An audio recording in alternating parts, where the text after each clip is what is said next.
کچھ صبر کریں، کچھ انتظار کریں، معیشت جو ہے وہ بحال ہو جائے گی آہستہ آہستہ۔ دیکھتے ہیں اب حکومت کی کیا طریقہ کار ہے اس کو ٹھیک کرنے کے لیے۔ ایک دم مہنگائی تو زیادہ ہو گئی ہے، اس کو ڈالر کو اوپر لے جایا گیا ہے، یہ جیسے اوپر گیا ہے ایسے نیچے آئے گا تو پھر ہی مہنگائی کم ہوگی۔ تو معیشت کہہ رہے ہیں کہ ٹھیک ہو جائے گی، لیکن دیکھتے ہیں اس کو کہ کب تک۔ ہر آنے والے نئی حکومت کے لیے مہنگائی کا چیلنج جو ہوتا ہے وہ سب سے بڑا چیلنج ہوتا ہے، تو کیا آپ کو لگتا ہے کہ یہ پرانی حکومتوں کی طرح یہ چیلنج ہے یا اس دفعہ کچھ زیادہ ہے؟ نہیں، اصل میں جو گورنمنٹ اس وقت کی، عمران خان کی جو گورنمنٹ ہے وہ کلیم کرتی ہے کہ تمام تر جو مہنگائی کے ذمہ دار ہیں وہ سابقہ حکومتیں ہیں۔ تو میرا خیال ہے کہ جس طرح عمران خان نے کہا کہ میں پیسے بھی ان سے نکلواؤں گا اور عوام پر خرچ کروں گا، ابھی منصوبے جو ہے نا وہ عمران خان نے کچھ لانچ کیے ہیں بے روزگاروں کے لیے بھی اور بھی بہت سارے۔ تو جب تک یہ عام آدمی تک اس کے ثمرات نہیں پہنچیں گے نا تو اس وقت تک کچھ نہیں کہا جا سکتا کہ کیا بنے گا اس کا۔ اچھا، آپ کو کیا لگتا ہے ابھی عمران خان جو ہے وہ اپنے 5 سالہ دور پورا کرے گا یا مولانا صاحب جو ہیں وہ کامیاب ہوں گے استعفیٰ لینے میں؟ نہیں، میرا نہیں خیال کہ مولانا صاحب جو ہے وہ کامیاب ہوں گے، اس کا کوئی نہ کوئی درمیانی راستہ نکلے گا۔ تو امید یہی ہے کہ اگر عمران خان 5 سال اپنے پورے کرتے ہیں تو اس میں عوام کو جو ریلیف ہے وہ میرا خیال ہے کہ آخری سالوں میں جا کے ریلیف ملے گا۔ جو یہ کہتے ہیں کہ جی ہم کلیم کرتے ہیں تحریک انصاف کی جو گورنمنٹ ہے کہ جناب ہم گراؤنڈ فلور سے جا کے جو اس کو ٹھیک کرنا چاہ رہے ہیں، تو میرا خیال ہے کہ دیکھو اگر یہ ٹھیک کرنے میں کامیاب ہو گئے تو یہ اپنی 5 سال پورے کریں گے، ادروائز مشکل ہے۔ خان کے استعفے کے بعد حکومت تحلیل ہونے کی، تو اس میں آپ کو کیا لگتا ہے ابھی کوئی ایسی سینیریو بن سکتا ہے، اور اگر بن گیا تو اس میں دوسرا چانس کیا ہوگا؟ ابھی پارٹی جو پیپل پارٹی کے لیڈرشپ ہے وہ بھی جیل میں ہے، نون لیگ کی بھی لیڈرشپ جیل میں ہے، تو اس میں پھر دوسرا آپشن تو وہی رہ جاتا ہے عمران خان دوبارہ والا۔ نہیں، ایسا ہے کہ اس میں اگر کوئی سیٹلمنٹ ہو سکتی ہے میرے حساب سے، تو کیونکہ یہ میرا اپنا پوائنٹ آف ویو ہے کہ اگر عمران خان مائنس کوئی ایسا فارمولا لایا جاتا ہے، کیونکہ اس میں ہمارے آپ کو پتہ ہے کہ ادارے بھی ہوتے ہیں، انوالو ہوتے ہیں، اسٹیبلشمنٹ بھی انوالو ہوتی ہے، تو اگر ان ہاؤس کوئی تبدیلی آ جائے تو اس کے چانس ہیں کہ وزیر اعظم کو تبدیل کر دیا جائے، نہ کہ کابینہ کو، یا جو پوری قومی اسمبلی ہے اس کو تحلیل کیا جائے یا الیکشن دوبارہ کروایا جائے۔ میرا خیال ہے کہ شاید اگر کوئی ایسا سینیریو بنتا ہے تو ان ہاؤس تبدیلی کا امکان موجود ہے۔ یعنی کہ آپ کو مکمل حکومت ختم ہوتے ہی نہیں نظر آتی؟ نہیں، حکومت مکمل ختم نہیں ہوگی۔ تو ایسے میں تو پھر ہمارے جو پاکستان کا نظام ہے، فار ایگزامپل ہمارے یعنی کہ پہلے زرداری کے دور میں، پیپل پارٹی کے دور میں صدر جو تھے وہ پاور میں تھے، ان کی سب یعنی کہ باتیں مانی جاتی تھیں، کیونکہ پارٹی کا جو ہوتا ہے وہ حکومت تو پارٹی کی ہوتی ہے، وزیر اعظم کا عہدہ یا صدارت کا عہدہ تو نہیں ہوتا نا۔ تو ایسے میں اگر بیک فٹ پہ چلے جاتے ہیں عمران خان تو پھر بھی احکامات تو ان کے ہی مانے جائیں گے۔ نہیں، اس میں یہ سمجھتا ہوں کہ کچھ لوگ ایسے ہوتے ہیں، کچھ نمائندے ایسے ہوتے ہیں جو کسی ایک شخصیت کے اوپر متفق ہو جاتے ہیں، جب وہ شخصیت ہٹ جاتی ہے تو میرا خیال ہے کہ وہ اپنے ووٹ جو ہے نا وہ نکال لیتے ہیں اس میں سے۔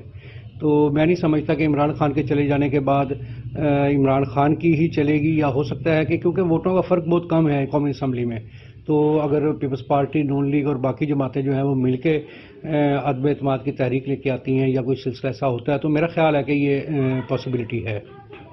اچھا، تو ناظرین، یہ دونوں کاروباری اشخاص کے بعد ہم ایک تیسری فرد کے پاس جائیں گے۔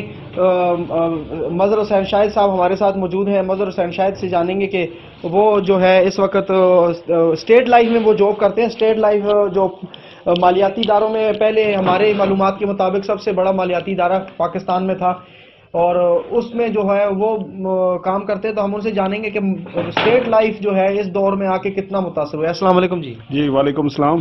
مظہر صاحب، پہلے تو یہ بتائیں موجودہ حکومت جو ہے اس میں اسٹیٹ لائف کا کیا حال ہے؟ اس وقت جو اسٹیٹ لائف کا حال ہے وہ سب سے برا حال ہے، کیونکہ انہوں نے ایک قدم جو سب سے پہلے اٹھایا وہ یہ تھا کہ ایک سیلز آفیسر کی پوسٹ تھی اس کو انہوں نے ختم کیا، اور اس کے بعد انہوں نے جو یہ جتنے بھی بیمے دار تھے پالیسی ہولڈر تھے ان کے پرافٹ کو ختم کیا. کچھ یہ بات تو آپ نے نہیں بتائی ہمیں. مطلب مکمل نہیں ختم کیا, کچھ پرسنٹیج اس میں اس نے کم کر دی ہے. تو اب یہ سوچ رہے ہیں کہ اس کو پرائیویٹ کیا جائے تاکہ جو ہے یہ سرکاری جو ہمارے خرچے ہیں تنخواہیں ہیں جو ملازمین ہیں ان کو ہم ختم کر دیں. تو اس وقت جو اسٹیٹ لائف کا بحران ہے وہ تقریباً پہلے شروع میں بھی تقریباً 1 مہینہ جو ہے ملازمین نے اسٹرائک کی ہوئی تھی, وہ اسلام آباد میں دھرنے تک انہوں نے دیے ہوئے تھے. اس کے بعد اب تقریباً یہ پچھلے 15 دن سے جو ہیں کاؤنٹر لگاتار ہی بند ہیں, جیسے میرے خیال ہے کوئی کروڑوں نہیں اربوں روپے کا نقصان اس وقت تک ہو چکا ہے. کہ دیکھیں 15 دن تک لگاتار کاؤنٹر بند ہیں, کوئی 1 روپیہ بھی وہ جمع نہیں کروا رہے. اچھا, یہ تو ہوا اسٹیٹ لائف کا حالات. کوئی ایسا ادارہ, کوئی ایسی جگہ جہاں اس حکومت کی متاثرین نظر نہ آتے ہوں؟ میرا نہیں خیال کہ کوئی بھی ایسی جگہ ہو جہاں سے اس حکومت کے لوگ جو اس سے متاثر ہوئے ہیں. دیکھیں آپ سب سے جو ہے چھوٹے لوگ, میڈل طبقے کے لوگ, غریب لوگ, انہوں نے پچھلی حکومت میں 8 روپے کا بجلی کا بل تھا, اس نے اٹھا کے 20 روپے کر دیا. بجلی کا بل اب یہ سردیوں میں جو ہے بند ہو چکے ہیں تقریباً تمام اے سی, گیزر اور یہ اپنا پنکھے, لائٹیں تقریباً بند ہو چکے ہیں. لیکن لوگوں کے پھر بھی 1700 سے کم 1500 تک بل جو ہیں بجلی کے آ رہے ہیں. تو اب ایک مزدور دیہڑی دار جو جس کو اب کام بھی نہیں مل رہا تو وہ بیچارہ کہاں سے افورڈ کرے گا, وہ کہاں سے بجلی کے بل اتارے گا.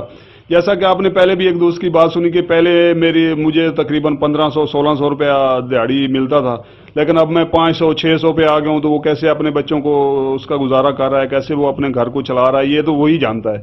تو انہوں نے جیسے بتایا کہ اب چلانا بہت مشکل ہو گیا اور قرضوں تو پوزیشن آ گئی کہ لوگوں سے قرضے لے کر بھی میں اپنا. مہنگائی تو ہر دور میں ہوتی رہی ہے, ہر الیکشن کے بعد. اس دفعہ جو حکومت آئی ہے اس میں مہنگائی زیادہ ہے یا لوگوں کا رونا زیادہ ہے؟ نہیں, مہنگائی بھی زیادہ ہے. آپ دیکھ سکتے ہیں کہ پچھلے جب نون لیگ آئی تھی اس وقت پیپلز پارٹی نے ملک چھوڑا تھا, تو نون لیگ آئی تھی تو اس وقت جو ہماری تمام معیشت کا برا حال تھا, ہر طرف مطلب یہی تھا کہ بجلی ہماری غائب تھی, ٹرینیں, ہر چیز پہ اثر تھا کہ برا وقت تھا. لیکن نون لیگ نے آنے کے بعد تقریباً اس کو 1 سال کے اندر اندر اس کو سنبھالا دیا اور تمام اداروں کو, تمام ہر جگہ پہ لوگوں کو جو ہے وہ خوشحالی آنی نظر آئی کہ یہاں خوشحالی آ رہی ہے. وہ بھی 2 سال کے بعد ہوئی تھا شروع؟ نہیں, تقریباً 1 سال کے بعد, شاید آپ کو یاد نہیں, بجلی جو ہے آہستہ آہستہ انہوں نے کور کرنی شروع کر دی تھی اور 1 سال کے بعد کافی فرق پڑ گیا تھا. مجھے آج بھی یاد ہے کہ وہ جب اس کے دور میں گرمیاں آئی تھی تو وہ گرمیوں میں یہ کم از کم اتنا تھا کہ ہم کوئی جو بھی بندہ تھا وہ سکون سے دن کو 2 گھنٹے آرام کرنا چاہتا تھا تو وہ سکون سے سو سکتا تھا. آپ کے جو بجٹ ہے گھر کا وہ کتنا ڈسٹرب ہوا ہے اس سے؟ دیکھیں جی, میرا جو ذاتی طور پہ بجٹ ہے وہ اس وقت کافی ڈسٹرب ہوا ہے کیونکہ جو ہماری ادھر اسٹیٹ لائف والی اس میں ہماری جاب تھی وہ ایز اے سیلز آفیسر, اور جو ایس آر جو ہم نے کام کیے ہوا تھا تقریباً کروڑوں روپے کے ہم پہنچ چکے تھے, وہ ہماری انکم جو ہے سیلز آفیسر پہ آگے وہ ہماری بند ہو گئی, وہ ہماری ختم کر دی گئی. اس وجہ سے جو اب دیکھیں بچے ہیں چھوٹے چھوٹے, بجلی کا بل ہے, گھر کے اور اخراجات ہیں, مہنگائی نے اس وقت ہمارا جو ہے وہ اتنا زیادہ ڈسٹرب کیا ہوا ہے کہ ہم خود پریشان بیٹھے ہیں کہ اب کیا کریں. صحیح ہے. مولانا صاحب کے بارے میں کیا خیال ہے؟ مولانا صاحب کو کامیاب ہوتا دیکھ رہے ہیں؟ مولانا صاحب کی بات جو ہے وہ اپنی جگہ پہ ہے, کوئی ایسی خاص ان کی جو ہے پیش رفت وہ نظر نہیں آ رہی. بس یہ جیسے اس نے دھرنا دیا ہوا تھا 6 مہینے, اس نے بھی کنٹینروں پہ چڑھ کے بڑے بڑے دعوے کیے تھے, میں یوں کر دوں گا, یہاں کر دوں گا. تو اینڈ پہ کیا ہوا کہ جی بس وہ ہماری جو ہیں درمیان میں ہماری ایجنسیوں نے انہوں نے بیٹھ کے ان کے معاملات حل کروائے اور وہ دھرنا. نواز شریف کو حکومت کا جو چھوڑنا ہے, کیا وہ ایسے نہیں لگتا کہ مولانا صاحب کو پریشر ختم کرنے کے لیے نون لیگ کو توڑا گیا ہے؟ ہاں, یہ بھی آپ کی بات درست ہے کہ جو ان کو یہ مولانا صاحب کا پہلے جو پریشر تھا اور ساریاں پارٹیاں بھی اس کے ساتھ شامل ہو رہی تھی تو اس کو رہائی کا یہ ایک بہت بڑا میں سمجھتا ہوں کہ اسی وجہ سے اس کو رہا کیا گیا ہے کہ تاکہ یہ ہمارے اوپر پریشر کم آئے اور یہ جو جتنے بھی لوگ دھرنے والے ہیں یہ آپس میں ان کا اختلاف پیدا ہو جائے اور پھر ہمارے لیے مولانا صاحب کو پیچھے ہٹانا آسان ہو جائے گا. جی ناظرین, بالکل لوگوں کی اور دوستوں کی رائے جاننے کے بعد یہی حالات نظر آ رہے ہیں کہ عمران خان کو پاکستان کے عوام کے لیے سنجیدگی سے سوچنا ہوگا, کیونکہ کرتارپور راہداری سے لوگوں کے پیٹ نہیں بھرتے اور پیٹ بھرنے کے لیے مہنگائی کو کم کرنا پڑے گا. مہنگائی کے کم کرنے کے ساتھ ساتھ لوگوں کے جو حالات زندگی ہیں وہ بہتر کرنے پڑیں گے. امید کرتے ہیں ہماری ویڈیو آپ کو بہت پسند آئی ہوگی. ہمارے چینل کو لائک, شیئر اور سبسکرائب ضرور کریں. اللہ نگہبان.